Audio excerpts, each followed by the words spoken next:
Thanks for joining us here on a Tuesday. It feels like a Monday, but it is a Tuesday. Thanks for joining us today on the other side of the Memorial Day extended holiday break. I'm Marlon Bowling with you, and we're going to take a look at what to expect in our ag commodity trade today to start out our short trading week. We're going to go to the phones, and we'll bring in Rich Nelson of Allendale Incorporated.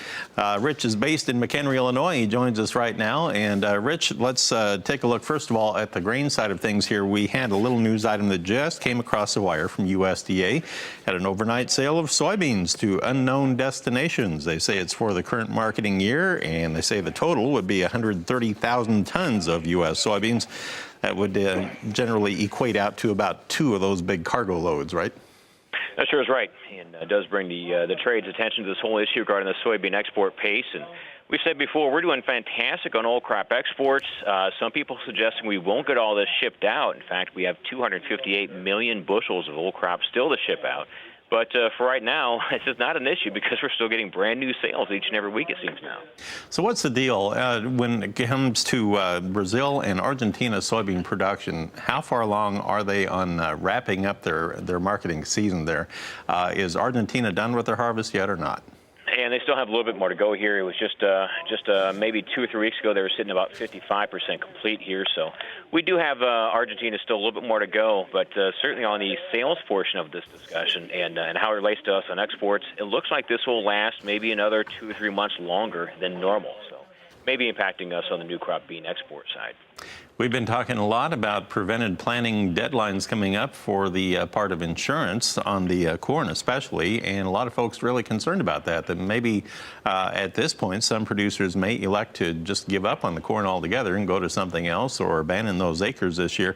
What are you hearing through your sources there? Do you think that's going to be a significant problem yet this year? You know, generally it's from our understanding and our history, it's generally whatever you think it is realistic, cut about half. And that's actually probably what will turn out to be as far as preventive plant. And the other issue on this is really not the numbers themselves, but when USDA will address these numbers. We normally don't see them address this topic on the June 30th acreage report. It's not until October that we usually see them address this issue. What about on the soybean side here? Is that why we're seeing so much weakness in the soybeans? Is it related to expectations for more acres? Is it related more to the source of supply coming out of Argentina and Brazil, or what? Yeah, I would say probably it's both here. Maybe a little more so on this concern about the Chinese buying here. Perhaps they'll go to Brazil. I think that's the current discussion. And also look at this, the new crop export pace. You know, we only have 106 million bushels of new crop beans procured right now from foreign buyers. That's actually the lowest going back to 2008. So I think that's the also second issue on this bean side here. So it looks like overnight soybeans were down about a penny or so. The July contract at 925.5. Your November new crop down 3/4 at 928.5. Back on the corn, just to let you know what corn was doing overnight in the Globex trade. July was down 2 3/4 cents at 371.5. In December, down 2 3/4 at 389 3/4. A little bit of a surprise with everybody expecting some of that corn to may not get planted here, but maybe there's a little more open weather than they originally thought before the weekend. Wanted to get your thoughts here real quickly, Rich, on this wheat market.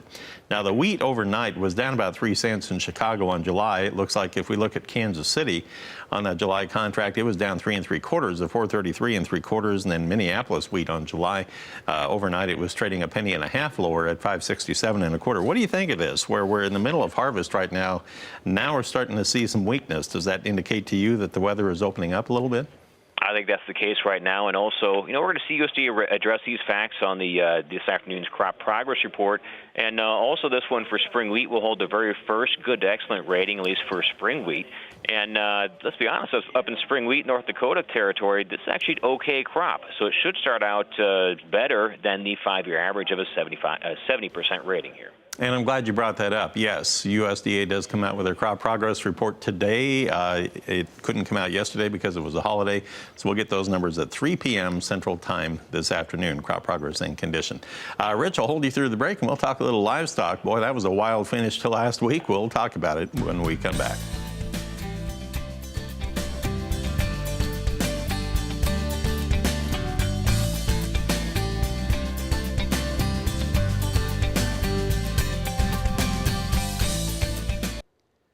We're back with you, and again, our thanks to Rich Nelson of Allendale Incorporated in McHenry, Illinois, for visiting with us this morning to examine how the markets might open up this morning.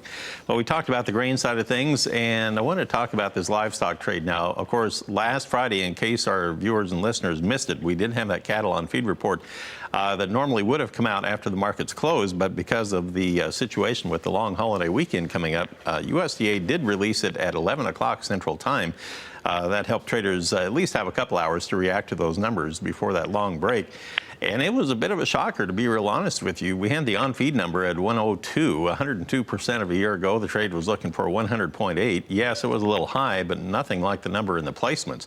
Placements as of April were pegged at 111% of a year ago when the trade was only looking for 106.5. And the marketing is just a touch high at 103. The trade estimate seemed to average out to about 101.8% of a year ago. So the market reacted negatively. It was down sharply on Friday. And Rich, what do you expect for today?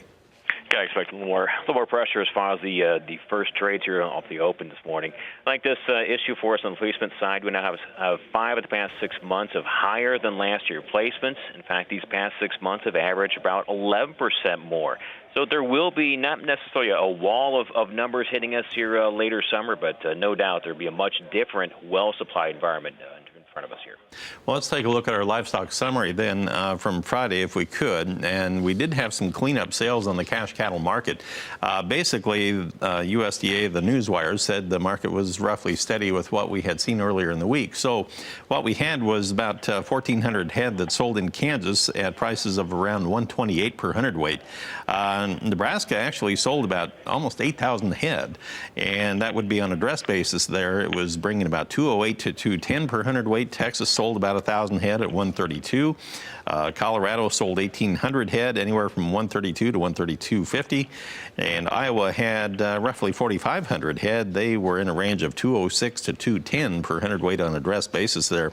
The beef cutouts also on Friday afternoon were weaker once again. So that trend has kind of run its course where it had been higher every day for about 3 or 4 weeks there. Don't see that anymore, do we?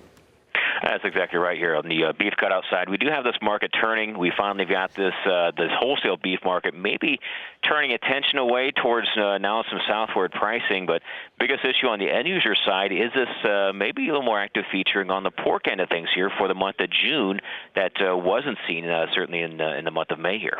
I definitely saw evidence of that myself last week. Picked up some at the retail counter that seemed to be really good buys at the retail meat case. However, we're looking at contract highs here for the last several days and the nearby contracts on lean hogs.